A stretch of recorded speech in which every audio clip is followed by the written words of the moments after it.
हुजूर ने फरमाया आदम की औलाद का पेट भरेगा ही नहीं। एक मैदान के बराबर सोना पा जाए तो दूसरी की तलाश में रहेगा, दूसरे मैदान बराबर पा जाए तो तीसरे की तलाश में रहेगा। कब्र की मिट्टी के सिवा आदम की औलाद का पेट नहीं भर सकता। तो जैसे माल का भूखा कभी आसूदा नहीं होता, वैसे इल्म का भूखा भी कभी आसूदा नहीं होता। इसीलिए इल्म हासिल करने की कोई मुद्दत नहीं बताई गई कि 15 साल की उम्र तक इल्म हासिल करो, 25 साल तक उम्र हासिल करो, 25 साल की उम्र तक इल्म हासिल करो या 50 साल की उम्र तक इल्म हासिल करो। कहीं मुद्दत नहीं बताई गई, बल्कि मेरे पैगंबर फरमाते उतलुबुल इल्मा, बेशक सुभान अल्लाह, ने फरमाया उतलुबुल इल्मा मिनल महदी, माँ की गोद से इल्म हासिल करो। हुजूर गौसे पाक रदी अल्लाह ताला अन्हु ने माँ की गोद से इल्म कुरान हासिल फरमाया। सुभान अल्लाह, सुभान अल्लाह। अब सब वाहरे न देखो, अब तो जलसा में यह चीज़ ज़रूरी है, जहाँ पब्लिक होते हुए यहो मशीनों खड़ी होते, अब तो इनके बगैर भी जलसा नहीं होते। तो ठीक है, हालात के तहत हो रहा है, लेकिन आप लोग इधर मुतवज्जा हो, उधर न देखो। गौसे पाक रदी अल्लाह ताला अन्हु ने माँ की गोद से इल्म हासिल किया। नबी ने जैसे फरमाया था वैसे गौसे पाक ने माँ की गोद से इल्म हासिल किया, क्योंकि माँ की गौस की माँ बड़ी नेक थी। 9 महीना गौस को अपने पेट में रखा, 9 महीना तक कुरान की तिलावत की 18 पारे की, तो गौसे पाक 18 पारे के हाफिज बन के पैदा हुए। बेशक पता चला जो माँ करती है लड़का वही करता है। गौस की माँ ने कुरान पढ़ा था तो गौसे आदम कुरान के कारी बनकर पैदा हुए। अब आजकल की माँ गवैया होते तो लड़का गवैया पैदा होते। बोलो,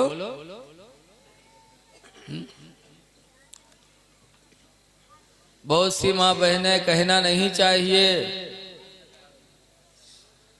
क्या कहा जाए, जबान खोलना मुनासिब नहीं है। बहरहाल माँ गवैया होती है तो लड़का भी गवैया होता है। आजकल की माँ शादी हुई रज जगह में यहाँ ढोल पाए जी हैं तो अल्लाह जाने का बक्कत। पूरी रात सोने के थाला में जौना परोसे, कितनी झुट्टी होते बताओ। सोने के थाला में जौना परोसे, थाला कितना बड़ा होता है, इतना बड़ा होता है थाला, और सोने के कील एक ठो नहीं जुहाते हैं इनका है, और थाल में जौना परोसा थे, जौना का है अल्लाह जाने, हम तो नहीं जान पाओ, जिंदगी गुजर गई। जब माँ इतनी बड़ी झुट्ठिन है तो लड़का क्या इल्म हासिल करेगा माँ की गोद से। ए मेरी माँ बहनों, तुम चाहो तो भी माशरा की इस्लाह हो जाए, तुम चाहो तो बच्चों के दरमियान से गंदगियां दूर हो जाए।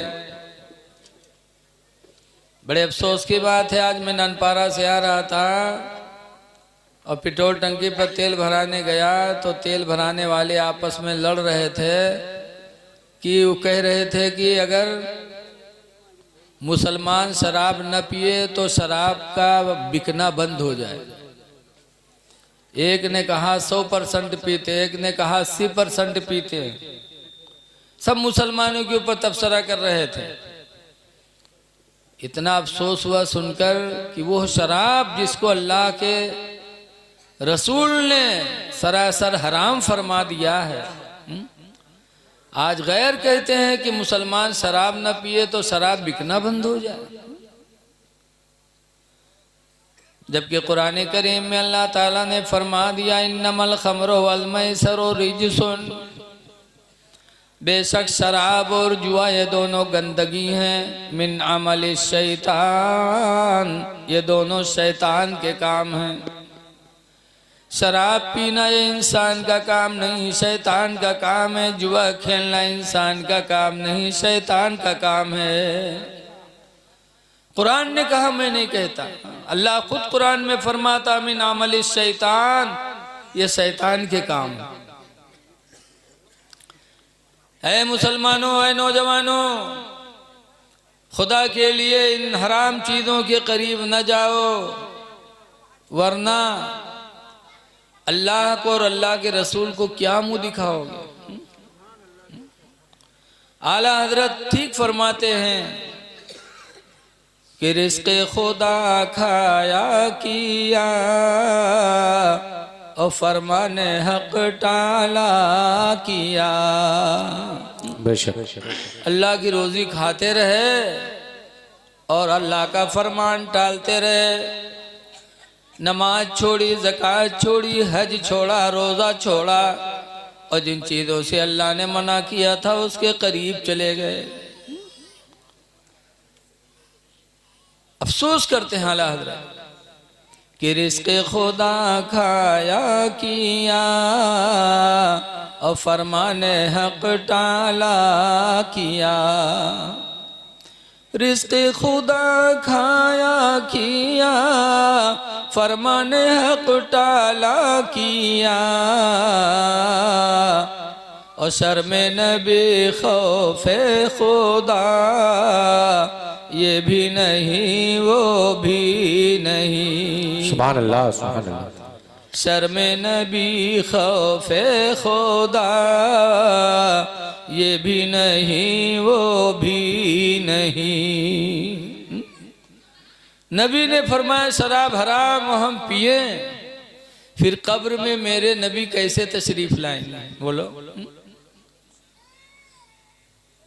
अब आएंगे तो क्या मुंह दिखाओगे? आला हजरत ईमान वाले, आला हजरत फरमाते हैं, इस्लाम कहता है कि ईमान वाले की कब्र में नबी आएंगे। आला हजरत फरमाते हैं कि कब्र में लहराएंगे ताहशर चश्मे नूर के। कब्र में लहराएंगे ताहशर चश्मे नूर के, और जलवा फरमा होगी जब तलअत रसूलुल्लाह के। सुभान अल्लाह, सुभान अल्लाह। जलवा फरमा होगी जब तलअत रसूलुल्लाह के।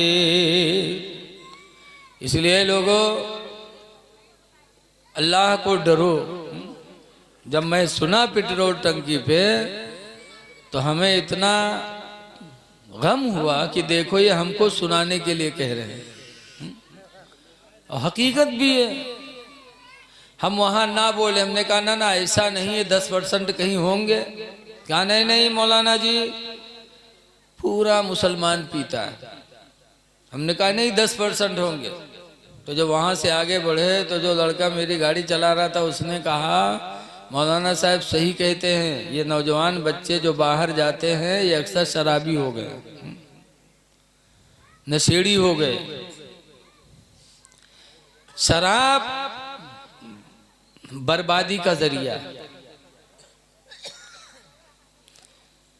जब देखो एक बात सुनो, तफसीर की बात बता रहे हैं कि अल्लाह ताला ने आदम को खलीफा बनाने के लिए फरिश्तों से मशवरा लिया, तो फरिश्तों ने कहा आदम को खलीफा न बना अपना, आदम की औलाद बड़ी खोरेजी है, बड़ी फसादी होगी। अल्लाह ने फरमाया जो मैं जानता हूँ तुम नहीं जानते हो। अब आदम अलैहिस्सलाम को दुनिया में खलीफा बना के भेज दिया अपना। जब आदम की औलाद गलतियां करने लगे तो फरिश्तों ने कहा था अल्लाह से कि अल्लाह, हम लोगों ने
और पहले इसको कत्ल करो फिर मेरे करीब आओगे। वो दोनों हारूत मारूत जुट गए और उसको मार डाला। और मारने के बाद फिर उधर बढ़े तो उसने कहा अभी नहीं मेरे करीब आ सकते हो, पहले शिर्क की बोली बोलो।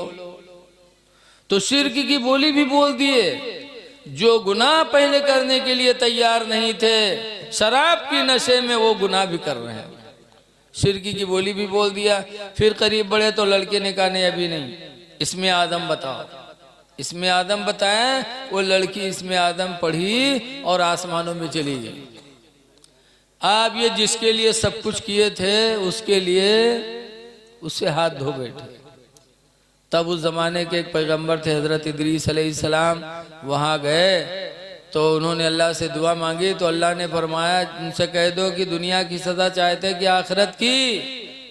तो फरिश्तों ने कहा आखिरत की सजा हमेशा हमेशा होगी, हम दुनिया की सजा चाहते हैं। तो हारूत मारूत को कुएं में लटका दिया गया। आज भी उल्टा लटके हुए हैं। पता चला कि शराब एक ऐसी चीज है कि इंसान को बर्बाद ही कर देती है। ऐ लोगों, ऐ नौजवानों, शराब के करीब न जाओ, जुआ के करीब न जाओ, ना अपने को बर्बाद हो, न इस्लाम को बदनाम करो, न मुसलमानों को बदनाम करो। बहरहाल गौसे पाक रज़ी अल्लाह ताला अन्हु ने माँ की गोद से कुरान सीखा। हमारी माँ बहनों को भी ऐसे चाहिए। लेकिन आजकल की माँ बहनों की गोद से इल्म कहाँ मिलता है। कल मिलता था एक जमाने में कि कल की माँ अपने बच्चों को सीने पे लेटा के दरूद की थपकियां देती थी कि सो जाओ या मुस्तफा कहते कहते, खुले आँखों सल्ले आला कहते कहते, कि बेटा सो तो मुस्तफ़ा के नाम पर, उठो तो मुस्तफ़ा के नाम पर। तो कल की माएँ अपने बच्चों को दीन की दावत देती थी। अब आजकल की औरतें इतनी जालिम हो गई हैं, कलमा दरूद याद नहीं, जहाँ लड़का रोए लागे तो कहाँ मुस्तफ़ा कहाँ दरूद, उठाए बिस्तर पटकिए तक भदर भदर पीटत। सो जा खनत मनत दी कौड़ी पायो कौड़ी लेके गंग बहायो, गंगा माता बारो दिन बारू लेके भुजवक दिया भुजवाम का लावा दे। अल्लाह जाने कहाँ से याद कर लेते। न कोनो के मौलवी, न कोनो मास्टर, न कोनो किताब छपी, अल्लाह जाने कहाँ से पिटिया लेते। और छोट मोट कहानी ने इतनी देर तक पीटा कर रहे थे। हम तो देहाती आदमी सुना करे थे, बड़े विरोग से बहुत देर तक कही है कि सो जा खनत मनत दी कौड़ी पायो कौड़ी लेके गंग बहायो, गंगा माता बारो दिन बारू लेके भुजवक दिया भुजवाम का लावा दे, लावा लेके खीर बनाए, सब घर खाए, काने बिलैया खाए, छू तब फूंक छोड़त है। बताओ, जब माँ इतनी बड़ी झुट्ठिन है चुड़ैलिन, कहा था कि खीर बनाए सब घर खाए, कानी बिलैया खाए। बताओ, हम बुढ़ाए के आज तक कानी बिलैया नहीं देख पावा, अरे रोज खीर बनाए बनाए कानी बिलैया खवाओ। तो जब माँ झूठी होगी तो लड़का भी तो झूठा ही होगा। मुफ्ती अहमद यार खान नईमी तफसीर नईमी में लिखते हैं कि बेअदब माँ बादब औलाद जन सकते नहीं, और मादने दर मादने फौलाद बन सकते नहीं। जैसे लोहा कभी सोना नहीं हो सकता, ऐसे ही बेअदब माँ से बादब बच्चा नहीं। ऐ लोगों, सहाबा की जिंदगी देखो, क्या वो मोमिन थे। हजरत खालिद इब्ने वलीद रज़ियल्लाहु ताला अन्हु के सामने एक यहूदी आया, हाथ में जहर लिए हुए था। कहा खालिद, तुमने इस्लाम को माना है, क्या इस्लाम सच्चा मज़हब है? कहा अल्हम्दुलिल्लाह मैं मुसलमान हूँ, दीन इस्लाम सबसे सच्चा मज़हब है। तो यहूदी के हाथ में जहर था। कहा था कि अगर तुम सच्चे मुसलमान हो तो ये जहर खा के दिखाओ, अगर तुम्हारा इस्लाम सच्चा होगा तो ये जहर तुम पर असर नहीं करेगा। तो हजरत खालिद इब्ने वलीद ने फौरन वो जहर लिया और खा लिया और ऐसे मुस्कुराते रहे। जहर ने हजरत खालिद पे कोई असर नहीं डाला। यहूदी ने देखा तो पुकार उठा, कहा खालिद मुझे यकीन हो गया, खुदा की कसम तुम भी सच्चे हो, तुम्हारा इस्लाम भी सच्चा है। ये थे मुसलमान। मोमिन मुसलमान बनो, ईमान अपना खरा रखो, नबी से मोहब्बत करो। हजरत अबू हुरैरा रदी अल्लाह ताला अन्हु, आज तो हम लोग सिर्फ कहते हैं, ईमान तो पक्का सहाबा ही का था। हजरत अबू हुरैरा रदी अल्लाह अन्हु एक दिन जा रहे थे, 2-3 लोग बैठे बकरी का रान भून के बैठे खा रहे थे। हजरत अबू हुरैरा से कहा, अबू हुरैरा आओ खा लो। तो अबू हुरैरा कहते हैं कि मेरे पैगंबर ने कभी जौ की रोटी पेट भर नहीं खाई और मैं भुनी हुई बकरी का रान खाऊं? बेशक सुभान अल्लाह। अबू हुरैरा ने नहीं खाया। हम लोगन का जहां गोश्त मिले थे हुए जुगाड़ बनावा जाते। कहा थे जहां बोटी जुगाड़ हुए मुलवी मुल्ला वही तो बदनाम है। सहाबा का ईमान बड़ा जबरदस्त था। हजरत अब्दुल्ला बिन उमर एक जगह मैदान में अपनी ऊँटनी को घुमा रहे थे, ऐसे न हुआ पैरा न गेहूं न खजूर कुछ नहीं, ऐसे मैदान में पकड़े घुमा रहे थे। लोगों ने कहा, अब्दुल्ला बिन उमर क्या कर रहे हो, यहाँ कुछ है भी नहीं, क्यों घुमा रहे हो? कहा कुछ हो ना हो, मैंने एक दफा अपनी निगाहों से देखा कि मेरे पैगंबर की ऊँटनी ऐसे ही घूम रही थी यहाँ पर, तो अपने नबी की सुन्नत की अदायगी में मैं ऊँटनी को घुमा रहा हूँ। कोई काम नहीं, फिर भी घुमा रहे हैं। ये सहाबा की मोहब्बत थी नबी से। हजरत इमाम यूसुफ रहमतुल्लाह अलैह एक दिन दस्तरखान पे बैठे, लोग बैठे थे, तरह तरह का खाना दस्तरखान पे बन के आया, उसी में लौकी भी थी। तो दस्तरखान पे जो लोग बैठे थे तो एक साहब कहे, नहीं हमका लौकी नहीं पसंद है।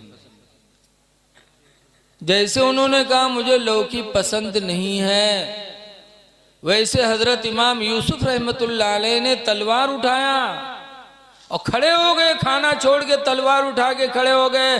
फरमाते हैं, जद्दिदिल इस्लामा, इस्लाम कोई तजदीद कर, फिर से इस्लाम कबूल कर, व इल्ला लाक़तुलन्नका, वरना मैं तुझे कत्ल कर डालूंगा। तूने कैसे कह दिया लौकी तुझे पसंद नहीं है, जबकि लौकी मेरे नबी को महबूब थी। लौकी मेरे नबी को पसंद, और उनके उम्मती होकर के तुम कहते हो मुझे लौकी पसंद नहीं है।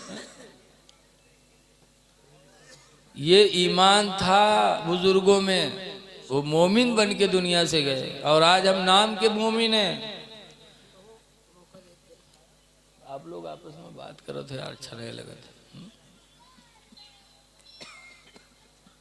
याद रखो, ईमान अगर खरा है तब तो नमाज रोजा काम आएंगे, वरना सब बेकार है। बेशक सुभान अल्लाह सुभान अल्लाह, सच है। कुरान करीम में है, मन आमिला सालिहा, जिसने नेकियां की, मिन ज़करिन औ उन्सा, चाहे मर्द हो चाहे औरत हो, वह हुआ मोमिन, दरहा लेकिन वो ईमान वाला है। फलनुहयिन्नहु हयातन तय्यबा, तो यकीनन हम उसको अच्छी जिंदगी दे देंगे। जिस मर्द औरत ने नेकियां की, वह हुआ मोमिन, दरा हाले की वो ईमान वाला है। पता चला बगैर ईमान के किसी ने नेकी किया तो नेकी काबिल कबूल नहीं है। जैसे बहुत से लोग किसी गैर मुस्लिम के बारे में कहते हैं यार वो एक को रोज़ा नहीं छोड़ा था, लेकिन अगर ईमान नहीं है तो रोज़ा रखना बेकार।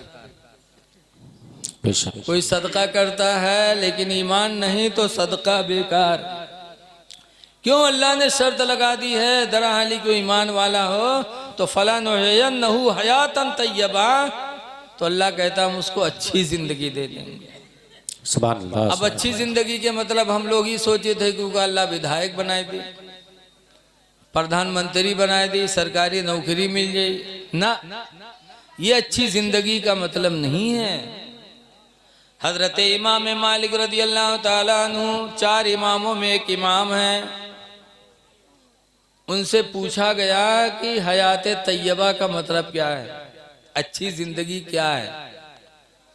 तो इमाम मालिक फरमाते हैं हयात तैयबा यानी अच्छी जिंदगी का मतलब यह है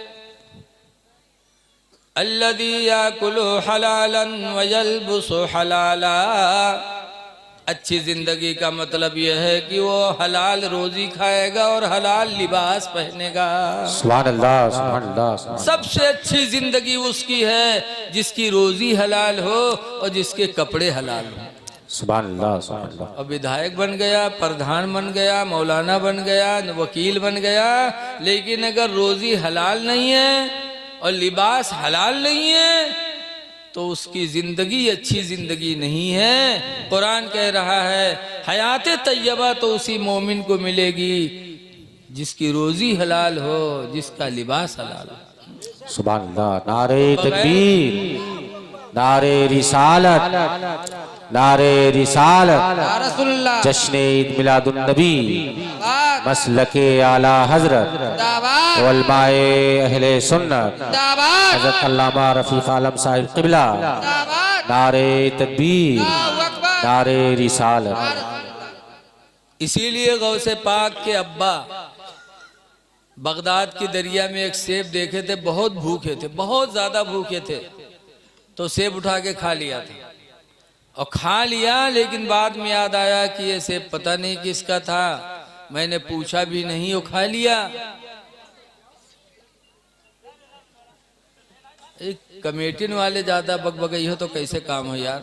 जिका बैठना है जहाँ बैठने दो, खुद देख रहे हैं, अक्लमंद है सब लोग, कोई इसमें बौकल तो है नहीं। वो खुद जानता है कहाँ बैठना है कहाँ नहीं बैठना है। खामोशी से थोड़ी देर। गौसे पाक के अब्बा एक सेब बहता हुआ खा लिए बगदाद के दरिया से, बड़े भूखे थे, फिर सोचा कि ये पता नहीं किसका सेब है, बगैर इजाजत के मैंने खा लिया। तो सेब जिधर से आया था चल पड़े सेब वाले को तलाश करने के लिए, और तलाश करते करते पा गए। कहा भाई आपका एक सेब, आपका ये जो दरख्त है दरिया के किनारे, इसी का सेब एक जा रहा था, मैंने उठा के खा लिया, मैं आया हूँ, वो माफ कर दो। क्यों? जिसकी रोजी हलाल होगी वही अल्लाह का नेक बंदा है। तो गौसे पाक के अब्बा एक सेब की माफी करवाने लगे। सुभान अल्लाह, सुभान अल्लाह। उसने कहा 12 साल बकरियां चराओ मेरी, माफ करेंगे। तो चराने लगे। हम लोग हुए तो मानित कि माफ करो चाहे जाओ अपने रास्ता, हम जल्दी थे घरे। 12 साल बकरी चरे इनके, लेकिन गौसे पाक के अब्बा तैयार हो गए, 12 साल तक बकरियां चराई। फिर उसके बाद कहा माफ कर दो, तो कहा मेरी एक लड़की उससे निकाह कर लो। कहा ठीक है कर लेंगे, माफ कर दो। कहा लेकिन सुन लो एक बात, वो लड़की है कैसे, अंधी है, बौरी है, बहरी है, गूंगी है, लूली है, अपाहिज है, उससे आपको निकाह करना पड़ेगा। तो गौसे आदम के अब्बा रुक गए, कहने रे कैसे जिंदगी गुजरेगी। फिर एक तरफ दिल ने झंझोड़ा, ईमान ने झंझोड़ा कि अगर उससे शादी नहीं करेंगे तो ये सेब माफ नहीं करेंगे, जब ये माफ नहीं करेंगे तो हमारी नमाजें बारगाह मौला में कबूल नहीं होंगी, सुभान अल्लाह, सुभान क्योंकि अल्लाह। हम बगैर इजाजत के खा चुके हैं। तो गौसे पाक के अब्बा तैयार हो गए, सोचा जिंदगी तो मेरी बर्बाद होगी लेकिन आखिरत तो मेरी बन ही जाएगी। तो शादी कर लिया, और शादी करने के बाद जब घर में गए सलाम किया। आजकल जब जात है पहली रात मेहरुआ कमरा में, यहाँ तो सलाम करिए जरूर, कभू न करें लेकिन उस दिन तो सलाम होता है। जब सलाम किया तो उनकी बीवी खड़ी हो गई, वालेकुम अस्सलाम। जैसे खड़ी हुई और सलाम का जवाब दिया, वैसे गौसे पाक के बाहर निकल आए। गए कहनी माँ तो कोनो दोसर औरत है, इन्हें आप ही की बीवी। कहा ना ना मेरी बीवी तो लूली है, अपाहिज है, आंख की अंधी है, बौरी है, और उसका सब ठीक ठाक है, बोल रही है। तब उनके ससुर ने कहा था बेटा मैंने मेरी लड़की जो आंख की अंधी है, इसका मतलब कि आंख से हराम चीजों को देखा नहीं, सुभान अल्लाह, सुभान अल्लाह। बौरी है, बुरी चीजों को जबान से कभी अदा नहीं किया, लूली है, अपाहिज है, इसका मतलब कि गलत चीजों में कभी हाथ नहीं लगाया, गुनाह की तरफ मेरी बच्ची के कभी कदम नहीं उठे, उसका मतलब यह है। तो गौसे पाक के अब्बा ने खुदा का शुक्र अदा किया था, ऐ अल्लाह तेरा शुक्र है कि तूने सेब की भी माफी करवा दी और इतनी परहेजगार बीवी भी तूने अता फरमा दिया। सुभान अल्लाह सुभान अल्लाह। तो ये थे गौसे पाक के अब्बा, हलाल रोजी के लिए इतनी मेहनत किए। इमाम मालिक ने फरमाया अच्छी जिंदगी उसी की है जिसकी रोजी हलाल हो, जिसका लिबास हलाल हो। तो ईमान बहुत ज़रूरी है। इसीलिए हज़रत इमाम आज़म अबू हनीफ़ा हम सब के इमाम हैं ना, हम सब हनफी हैं। देखो 4 इमाम हैं, इमाम मालिक, इमाम शाफ़ई, इमाम अहमद बिन हम्बल, इमाम आज़म। तो दुनिया में कुछ इमाम शाफ़ई के मानने वाले हैं जो अपने आप को शाफ़ई कहते हैं। मक्कतुल मुकर्रमा में बहुत से हम्बली हैं, इमाम हम्बल को मानने वाले हम्बली कहते हैं। बड़े पीर भी हम्बली थे। देखो सुन लो एक बात, हम सब हनफी हैं और बड़े पीर कौन थे? बोलो, हम्बली थे। हम लोग इमाम आज़म के मुताबिक नमाज पढ़ते हैं, गौसे पाक इमाम अहमद बिन हम्बल के मसलक के मुताबिक नमाज पढ़ते थे। बेशक सुभान अल्लाह। लेकिन इमाम अहमद बिन हम्बल भी बहुत बड़े आशिक रसूल थे। उन्होंने तो कहा था कि मुझे दरबार रसूल की खिदमत मिल जाए, ये मेरे लिए दुनिया की सबसे बड़ी नेमत है। बहरहाल इमाम आज़म एक जगह तकरीर कर रहे थे तो एक बुढ़िया अपनी बकरी लेकर आई। उसकी बकरी को थोड़ी सी दाढ़ी जमी थी। लेकर आए, कहा इमाम आज़म ये बताओ कि हमारे बकरी की दाढ़ी बढ़िया है कि तुम्हारी दाढ़ी बढ़िया है? तो इमाम आज़म फरमाते, बूढ़ी माँ, अगर मैं ईमान पर दुनिया से गया तो अल्हम्दुलिल्लाह मेरी दाढ़ी तुम्हारी बकरी की दाढ़ी से अच्छी होगी, और अगर मैं ईमान पर दुनिया से न गया तो तुम्हारी बकरी की दाढ़ी मेरी दाढ़ी से अच्छी होगी। पता चला कि सब कुछ का दारो मदार ईमान है। इसलिए आप लोग अपना ईमान बचाइए। आज बहुत से लोग मिलेंगे कि नबी वली कुछ नहीं कर सकते, किसी की कोई शफात नहीं कर सकता, लेकिन हुजूर फरमाते हैं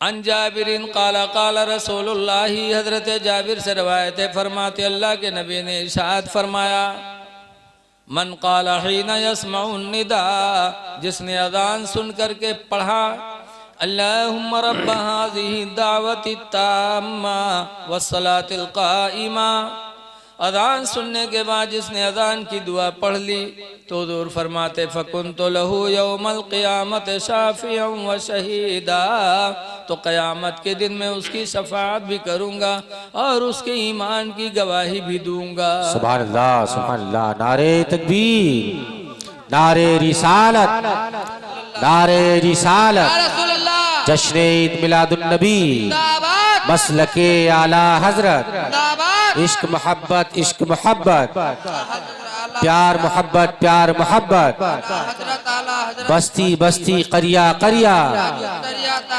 उलमाए अहले सुन्नत, नारे तकबीर, नारे रिसालत। सुभान अल्लाह।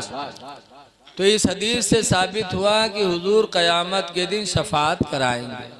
बोलो साबित हुआ कि नहीं?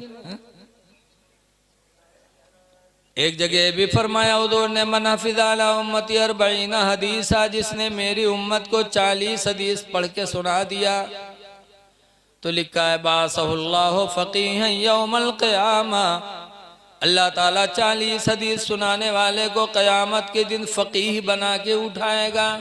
और हुजूर फरमाते वकुन्तु लहू यौमल क़ियामत शाफ़िअन व शहीदा, और उस 40 हदीस सुनाने वाले की मैं शफाअत भी करूंगा और उसके ईमान की गवाही भी दूंगा। सुभान अल्लाह सुभान अल्लाह सुभान अल्लाह। कई हदीसों से साबित है हुजूर शफाअत करेंगे, लेकिन वहाँ भी नजदीक कहते हैं कोई किसी के काम नहीं आएगा।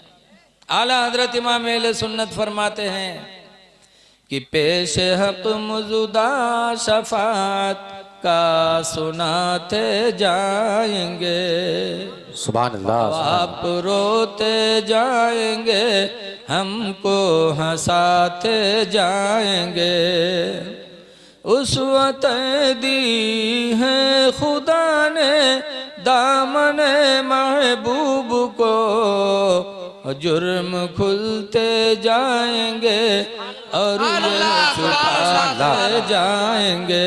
सुभान अल्लाह सुभान अल्लाह। जुर्म खुलते जाएंगे और यह छुपाते जाएंगे। इसलिए अपने नबी से सच्ची मोहब्बत करो। जो कुछ मिला है सब उन्हीं के वसीले से मिला है। आज हमारे फ़कीर भाई और आप लोगों ने मिल करके इतना बड़ा जलसा नबी के नाम पर किया। क्यों किया? कि जो कुछ मिला है सब उनके वसीले से मिला।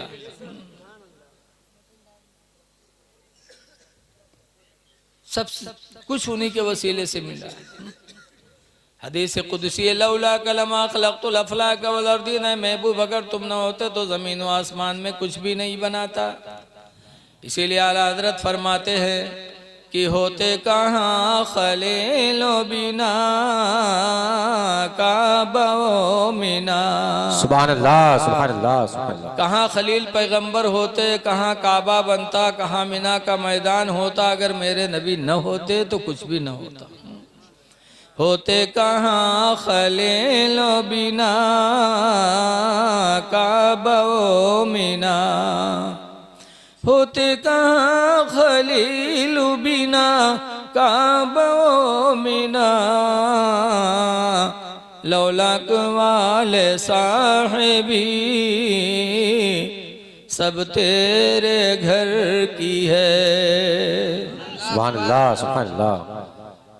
तो मैंने कुरान की आयत पढ़ी, 16वां पारा सूरह कहफ की आखिरी आयत है। अल्लाह फरमाता है फमन कान यरजू लिका रब्बी, जो अपने रब से मुलाकात की उम्मीद रखता हो कि मैं अपने रब से मिलूंगा, तो वो क्या करे? फल्यअमल अमलन सालिहा, तो चाहिए कि वो आमाले हसना कर ले। सुभान अल्लाह। अच्छे अमल कर ले, अच्छे अमल करो। अब अच्छे अमल में क्या है? तो अमलों में सबसे पहला अमल क्या है? हम और आप क्या कहते हैं? ईमान लाने के बाद सबसे पहला अमल नमाज रोज़ा, यही तो बताते हैं। लेकिन हदीस देखो, ये भी हदीस से साबित है जो आप समझ रहे हो। लेकिन एक सहाबी मुआज़ इब्न जबल हैं, उनको हुजूर ने यमन का गवर्नर बनाया। और जब यमन का गवर्नर बनाया तो हुजूर ने उनको वसीयत की। तो पहली वसीयत की कि वो उबुदुल्लाह वला तुशरिकू बिही शैया, कि मुआज़ गवर्नर बन गए हो लेकिन अल्लाह के साथ किसी को शरीक न ठहराना। सुभान अल्लाह। क्यों? अल्लाह हर गुनाह माफ करेगा लेकिन शिर्क को माफ नहीं करेगा। फिर दूसरी बात बताई, वला तउक़्क़न्न वालिदैक, ऐ मुआज़ अपने माँ बाप की नाफरमानी न करना। गवर्नर बन गए हो तो शिर्क न करना और अपने माँ बाप की नाफरमानी न करना। तीसरी वसीयत सरकार ने फरमाई थी, वला ततरुकन्न सलातम मक्तूबा, और ऐ मुआज़ फर्ज नमाज को हरगिज हरगिज न छोड़ना। सुभान अल्लाह सुभान अल्लाह। पहले नंबर पर हुजूर ने किसको बताया? शिर्क को। और दूसरे नंबर पर हुजूर ने माँ बाप की फर्मा बरदारी बताई। और तीसरे नंबर पर मेरे नबी ने नमाज को बताया। इस हदीस की तरतीब से लगता है कि माँ बाप की नमाज से भी कहीं अच्छी इबादत अल्लाह को माँ बाप की फर्मा बरदारी है। नमाज से भी अहम है माँ बाप की फर्मा बरदारी करना। इसीलिए अगर कोई नमाज पढ़ता और माँ बाप राजी नहीं है तो हदीस पाक में है कि अल्लाह उससे कभी राजी नहीं हो सकता। सुभान अल्लाह सुभान अल्लाह। रिज़ाउर रब्बि फी रिज़ाइल वालिदैन, हुजूर फरमाते हैं रब की रज़ा माँ बाप की रज़ा में है। अगर तुमने नमाजें पढ़ ली, रोज़ा रख लिया, हज कर लिया, ज़कात दे दिया, लेकिन अगर माँ बाप राजी नहीं है तो खुदा तुमसे राजी नहीं होगा। सुभान अल्लाह सुभान अल्लाह। इसीलिए मारहरा शरीफ जहाँ से आला हजरत मुरीद है, मारहरा उर्स कासमी में मैं मौजूद था, जाता रहता हूँ।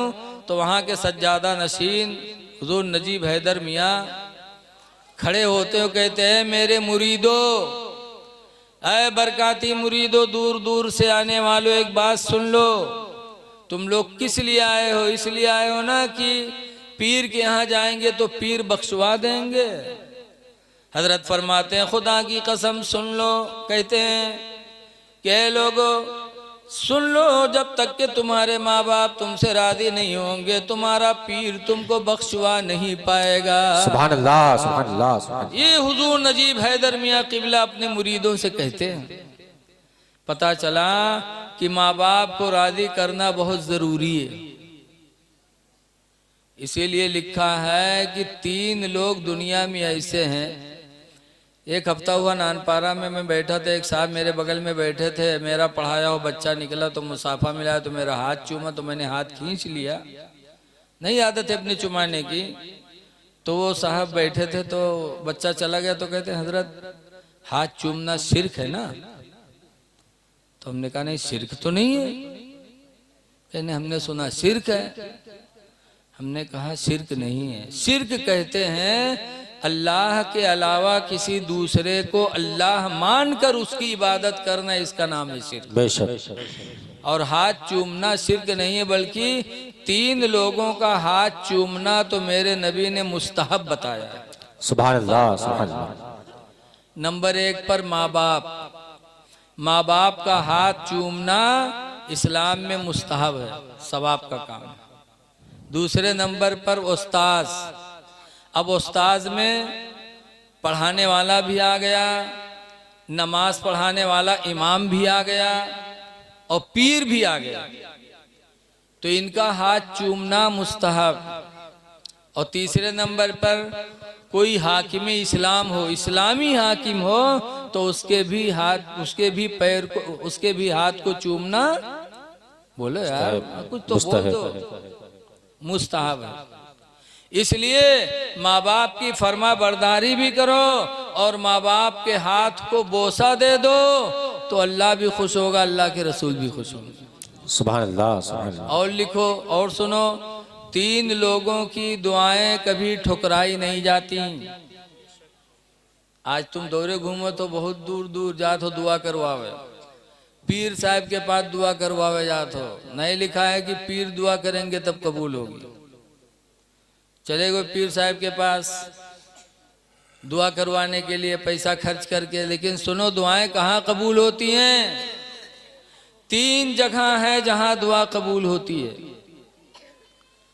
नंबर 1 पर माँ बाप की दुआ। अगर माँ बाप औलाद के हक में दुआ कर दें तो अल्लाह ताला माँ बाप की दुआओं को कबूल फरमा लेता है। सुभान अल्लाह, सुभान अल्लाह, सुभान अल्लाह। दूसरे नंबर पर लिखा है कि कोई मजलूम हो, मजलूम माने परेशान हाल हो, मुसीबत में हो और उसकी मदद कर दो, वो दुआ कर दे तो अल्लाह ताला उसकी दुआ भी कबूल फरमा लेता है। सुभान अल्लाह, सुभान अल्लाह।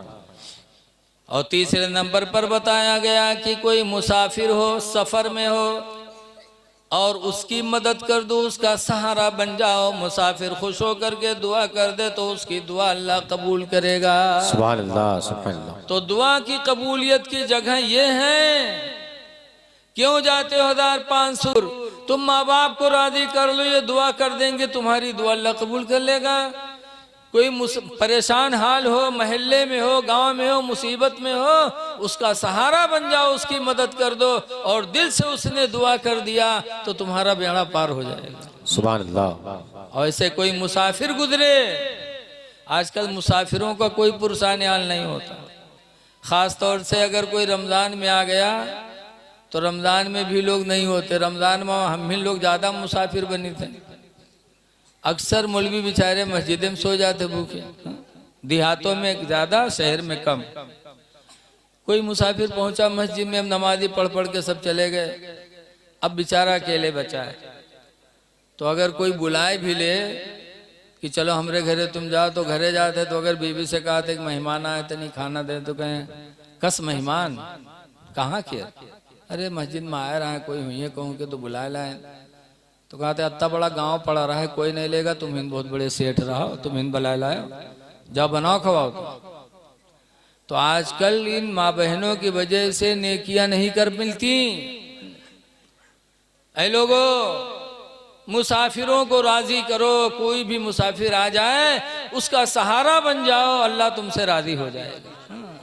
सुभान अल्लाह सुभान अल्लाह। तो अल्लाह फरमाता है फमन कान यरजू लिका रब्बिही फलयअमल अमलन सालिहा, जो अपने अल्लाह से मुलाकात करने का ख्वाहिशमंद हो वो चाहिए कि नेकियां करे ताकि अपने रब से मुलाकात कर ले।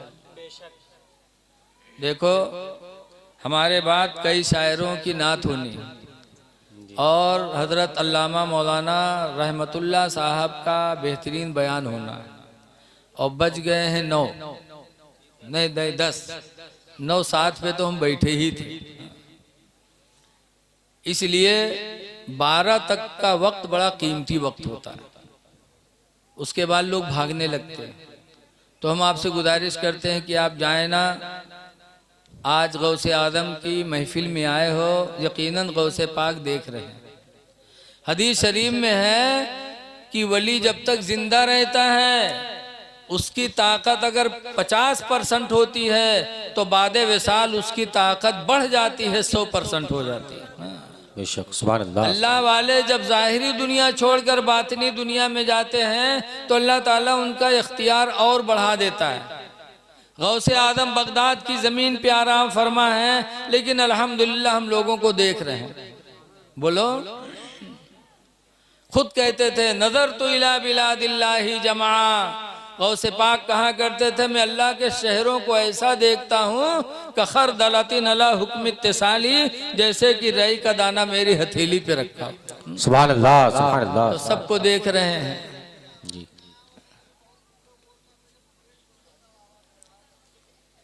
इसलिए लोगों, गौसे पाक से अगर मोहब्बत करते हो तो सिर्फ बकरा ज़बा करने से मोहब्बत नहीं साबित होगी, गौसे आदम की महफिल करने से मोहब्बत साबित नहीं होगी, बल्कि गौसे आदम के किरदार को जिंदा करना पड़ेगा 40 साल तक बराबर। भैया मोबाइल वाले जरा दूर जाके बात करो यार।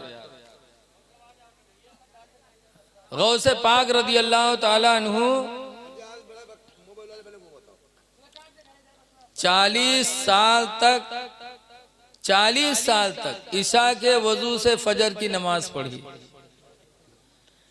मुसलमानों इससे जरा अंदाजा लगाओ कि 40 साल तक गौसे आदम सोए नहीं, और 40 साल तक बराबर नमाज ईशा के वजू से फजर की नमाज अदा हुई, ना ईशा छोड़ा ना फजर छोड़ा है? और हम गौसे आदम के मानने वाले ईशा भी ना पढ़े फजर भी ना पढ़े, फिर गौसे आदम जिंदाबाद गौसे आदम जिंदाबाद, तो खुदा की कसम गौस तुम्हारी तरफ मुतवज्जा नहीं होंगे। अगर गौसे पाक को मानते हो तो नमाजों को पढ़ना पड़ेगा, गौसे पाक को मानते हो तो सब्र करना पड़ेगा। आज आप बात बात पे झगड़ा करते हो, बात बात पे लाठी चलाते मुकदमा करते हो और कहते हो गौसे पाक के मानने वाले। गौसे पाक एक दिन बगदाद की एक गली से जा रहे थे, उधर से एक नौजवान आ रहा था, आते आते गौसे पाक के चेहरे पे तमाचा मारा, बगैर कोई बातचीत के मार दिया इसे आके। जब मारा तो गौसे आदम ने दूसरा रुख पेश कर दिया, इशारा कर लो, बजाय मारने के दूसरा रुख पेश कर दिया। तो नौजवान कहता है अब्दुल कादिर ताज्जुब है, बगैर गलती के मैंने तुमको तमाचा मारा तो तुमको बदला लेना चाहे, बजाय बदला लेने के तुमने दूसरा रुख पेश कर दिया। तो गौसे पाक कहते मैं बदला क्या लूं, तुमने तो मेरे साथ एहसान किया। सुभान अल्लाह सुभान अल्लाह। का एहसान क्या किया? कहा बगैर गलती के तुमने मुझे तमाचा मारा, मुझे गुस्सा पैदा हुआ, फिर मैंने अपने गुस्से को पी लिया और सब्र कर लिया, तो तुम्हारी वजह से मुझे सब्र की नेकी नसीब हो गई। हाँ, वादा करता हूँ अगर क़यामत में अल्लाह ताला ने मुझे कोई मकाम दिया और जन्नत में जगह अता फरमाए तो वादा करता हूँ बगैर तुमको साथ में लिए जन्नत में नहीं जाऊंगा। सुभान अल्लाह सुभान अल्लाह। इसलिए कि तुम्हारी वजह से एक बहुत बड़ी नेकी मुझे नसीब हुई। उस नौजवान ने सुना तो फौरन गौसे पाक के कदमों में गिर गया और कहने लगा अब्दुल कादिर खुदा की कसम मैं मान गया तुम बड़े सच्चे बड़े रहम दिल इंसान हो। मुरीद हो गया गौसे पाक। तो गौसे पाक के मानने वाला जो गौसे पाक को दिल से मानेगा वो सब्र करेगा, गाली का बदला गाली से नहीं देगा, मार का बदला मार से नहीं देगा, ना थाने में रिपोर्ट करेगा, बल्कि गौसे पाक की तरह सब्र करता रहेगा। सुभान अल्लाह सुभान सब्र करो, मार पीट ना करो, इख्तलाफ ना करो, पार्टी बंदी ना करो, बल्कि पहलवान बनने की कोशिश करो। हदीस पाक में अनस काला काला रसूलुल्लाह, हजरत अनस से रवायत है, फरमाते अल्लाह के नबी ने इरशाद फरमाया, लैसा शदीदु, पहलवान वो नहीं है, अल्लज़ी यसरउ, जो दूसरे को पटक दे, बलिश शदीदु, बल्कि पहलवान तो वो है, अल्लज़ी यमलकु अला नफ्सिही इंदल गज़बी, जो गुस्सा के वक्त अपने नफ्स पर काबू कर ले। सुभान तो गौसे अल्लाह पाक को दिल से मानो, उनके किरदार को मानो। लिहाजा आप हजरात से गुजारिश है कि नमाजों की पाबंदी कर लो, नमाज पढ़ लो। बगैर नमाज के ना अली राजी होंगे ना हुसैन राजी होंगे। सुभान अल्लाह आज हर जगह या हुसैन या हुसैन, या अली या अली कहने वालों, जरा सोचो तो कि अली हमारी तरफ मुंह करते हैं। हजरत अली की एक नमाज असर छूटी थी जिंदगी में। कब? मक्का के बाहर एक मैदान था, साहबा हजरत अली बैठे थे, हुजूर गए, उनके रान पे सर रख करके लेट गए और हुजूर सो गए, और हजरत अली ने असर नहीं पड़ी थी, सूरज डूब गया। लेकिन जब सूरज डूबा तो हजरत अली नमाज असर की मोहब्बत में रोने लगे। जब रोने लगे तो हुजूर ने आंखें खोली, फरमाया रो रहे हो अली? कहा अल्लाह के रसूल, मेरी असर की नमाज चली गई, सूरज डूब गया। हुजूर ने उंगली का इशारा फरमाया, डूबा हुआ सूरज फिर वापस आया। हजरत अली ने नमाज असर पढ़ी। ऐ लोगों जरा गौर करो, अली के मानने वालों, कि एक असर छुटी थी जिंदगी में हजरत अली की तो रोए थे, और वो भी खेल कूद में नहीं छुटी थी, सोने में नहीं छुटी थी, खाने पीने में नहीं छुटी थी, बल्कि नबी की मोहब्बत में छुटी थी। सुभान अल्लाह मोहब्बत रसूल में नमाज को छोड़ा था, लेकिन रोए थे, इतना रोए थे कि आंसू बहे और नबी के रुखसार पर पड़े, नबी जाग गए। और आज हमारी तुम्हारी असर नहीं, सब नमाजें छूट रही हैं। अब आंसू छोड़ दो, एहसास भी नहीं है। ऐ लोगों, ना अली राजी होंगे ना खुदा राजी होगा। खुदा के लिए नमाज पढ़ो, नमाज दुनिया में भी आपको इज्जत दिलाएगी। सुभान अल्लाह हमने तो बहुत देखा, हमारा गांव खन्ना पुरवा है, जंगल के दारे है, अक्सर लकड़ी काटते हैं, पकड़े जाते, मारे जाते हैं, फिर काटत पीटत हैं। एक दफा 3 ठोरे पकड़े गए कटघर के, खन्ना पूर्वक नहीं कटघर के। अब नाम न बतेबे, चूंकि करीबे के मामला है तो कहीं मौलाना हम लोगन बदनामी करत हैं। 3 ठोर पकड़े गए, रुपैडिया थाना में लेके गए पुलिस, बैठे। उसके बाद दरोगा जी उठाइन पट्टा जब मारे चले तो 2 ठोर बैठे रह गए। एक बहुत चालू रहा, बझट से रुमाल बिछाए को नियत बांध दी।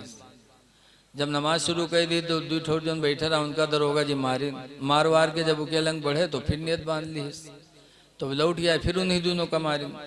1 घंटा तक मारपीट का सिलसिला रहा, और 1 घंटा तक उसकी नमाज थाने में छूटी नहीं। नियत पर नियत बांधे, नियत पर नियत बांधे, अल्लाह जाने कौन नमाज पढ़े। यहाँ तक कि 1 घंटे में जब थाने को रुपया गांव से पहुंच गया, दरोगा जी को रुपया मिला, छोड़े, तो तीनों जब गांव में आए तो 2 नोट हो रहे का गरिया में। कहा सार कब के नमाजी हो रहा है, घंटा नहीं के नमाजें नहीं खत्म है, कम से कम थोड़ी देर इका मरती तब तक तो हम लोग सौताए ली, लेकिन इके तो नमाजें नहीं खत्म है। अल्लाह जाने कौन नमाज शुरू कर दी इसराइल। तो उसने नमाज सिर्फ जान बचाने के लिए शुरू किया था, अल्लाह को राजी करने के लिए नहीं। तो उसकी मार से, वो मार से बचा, इज्जत बची। अगर तहे दिल से खुदा को राजी करने के लिए पढ़ता तो वहां तो बचा ही था, आखिरत भी उसकी अच्छी हो जाती। इसलिए लोगों, नमाजें पढ़ो, बगैर नमाज के तुम कभी भी अल्लाह रसूल को राजी नहीं कर सकते। मरना बरहक है, चेहरे पे दाढ़ी रखा है। हदीस शरीफ में लिखा है कि जिसके चेहरे पे दाढ़ी होगी उसके कब्र में रोशनी होगी। सुभान अल्लाह सुभान अल्लाह। और दाढ़ी मुसलमान की निशानी है, दाढ़ी का मुडवाना हराम। बहुत से कहते हैं सुन्नत है तो है दाढ़ी रखाना, सुन्नत नहीं है, बल्कि दाढ़ी रखाना वाजिब है, उसको मुडाना हराम है। सुन्नत 2 तरह की होती है, एक सुन्नत मौकिदा, एक गैर मौकिदा। तो कहने वाले जो कहते हैं अरे दाढ़ी सुन्नत ही तो है, सुन्नत मतलब चाहे रखो चाहे ना रखो। ये जाहिलियत है, दाढ़ी रखाना वाजिब है। और दाढ़ी को बनवाने वाला, दाढ़ी को कटाने वाला फासिके मौलिन है कि जिसके पीछे नमाज भी दुरुस्त नहीं है और जिसकी शहादत भी दुरुस्त नहीं।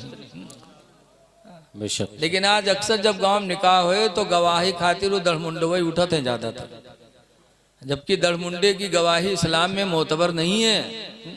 लेकिन बेचारे इमाम लोग अत्ता दबे रहा थे कि जो उन गांव दड़मुंडा नेता टाइप के रो थे उन्हीं के चलत है, तो मल भी सोचत है अगर इका गवाही से हटेबे तो हमका इमामत से हटाई दी।